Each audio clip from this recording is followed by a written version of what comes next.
I've known Chris since we were in elementary school probably, and we came up here almost every day, I think, especially our senior year of high school. I ordered cheese and dressing poor boys. Wally always likes to tease me because he knows anytime anyone orders one, it's me, wherever I'm at. I didn't eat meat, so cheese and dressing poor boys, right? And I always get my favorite summer sausage, poor boys. Summer sausage. Some of my first memories start here at Jake's Pizza. I basically grew up here. I remember coming in before preschool with my dad and helping out, doing whatever I could. I was probably more getting in the way than anything, but I'd try and help wipe tables in the morning and get to roll dough with my grandpa and my dad and have all the fun. And, you know, it was fun to be here. It's exciting to watch the process of making dough and making sauce and getting to learn the business as a young kid running around and just picking up things from your grandpa and your dad. It was just great memories. And I just knew he was always in the back, and I would always run back and Sarge. I maybe pretended that I worked here, but I don't think I did. But yeah, the whole family is, now it's Wally. I always have to tease Wally. So, It's quite all right. yeah, he's all right with it, I think. Yep. I love it. And he doesn't mind it. by the time I was 12, 13 years old, I started here and kind of started rolling and started making pizzas and learning the business. And you know, every day I still learn something new here, and it's a life lesson just working in a family business and being able to pick it up from your parents and your grandpa, and my brothers both worked here, and I had a lot of fun. Over the years, to watch this place grow and expand and becoming the huge family enterprise that it became, even though it's remained a small, local flavored pizza place, is just fantastic. To watch the sports teams that have come through here and the families as the kids grew up and became involved in the business, and even watching employees and their kids stay here and become part of a business that supported so many families. It was just a lot of fun. There's so many families that they've got their night. It's either a Wednesday or a Sunday or a Saturday or a Friday, and you see them here every week, and it's nice to know that you build that relationship with the customer, and they come every week, and you know their name and you know what they're going to order as soon as they walk in the door, and you wave to them and you smile to them.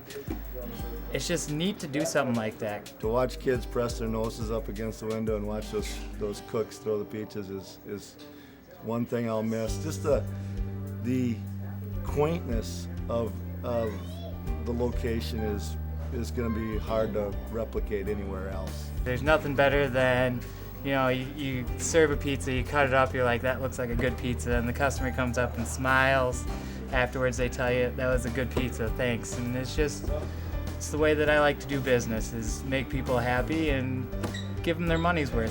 One thing, Wally being my father, he loves Star Wars. And downstairs he has a giant Star Wars toy collection, and that's something I'll gladly miss. The way it's all displayed downstairs, but with the move, everything's taken and boxed up and put in safekeeping. I was kind of sad, just because this place is homey for me. I mean, we've been coming here for 20 years. Yeah. I have a lot of memories with Chris here from high school, and from, like I said, the parties that we had after high school. I think it's going to be great for Jake's. I think it's going to be great for Wally and his family, and that's the most important thing for me, is that they're flourishing. I mean, I think you say goodbye to old things and move on, but I'll miss this building and this place, but I'm excited to see the new stuff. My first memories of Jake's were when I was 12 or 13 years old. It would have been the early 70s. I would come up and spend summers with my brother Wally. And I would work here or show up here to hang out during training camp and clear tables for Sarge, go get pitchers of pop or pizzas for the Vikings players as they came in. And a couple particular members were sitting with Jim Marshall and I believe Carl Eller and a few other Vikings, and I asked Jim Marshall for an autograph. And I was a little hesitant because, I was 13, they're big guys, and he goes, "I'll give you an autograph if you run my wind sprints for me tomorrow." And I didn't know how serious he was, but he did give me an autograph after he gave me a little hard time. But I had some really, really fond memories of that time, because it was a really big deal when you're that age to come in here. It was a low-key place, and they just hung out and talked. Just an interesting part is making relationships at work. I get to meet new people all the time, and get to meet Vikings. How many, at my job, I got to meet Adrian Peterson, take a picture with him. Brad Childress was in here the other day. Paul Allen, for those of you like K-Fan, I got to meet him, and get to meet a lot of people over the years. And always the O-line, the Vikings O-line. Mike Morris, he's always a character. Chuck Foreman, he's a character. He's always a good guy to have a conversation with. And people like Kevin McHale have been in here, and legends, and Ahmad Rashad, and a lot of people have come through this building, and a lot of people remember this building, and I hope they can cherish those good memories and also make good memories at the new building. And it's only half a block away, and I hope we get to see you all there and serve you good pizza and make new relationships at the new building.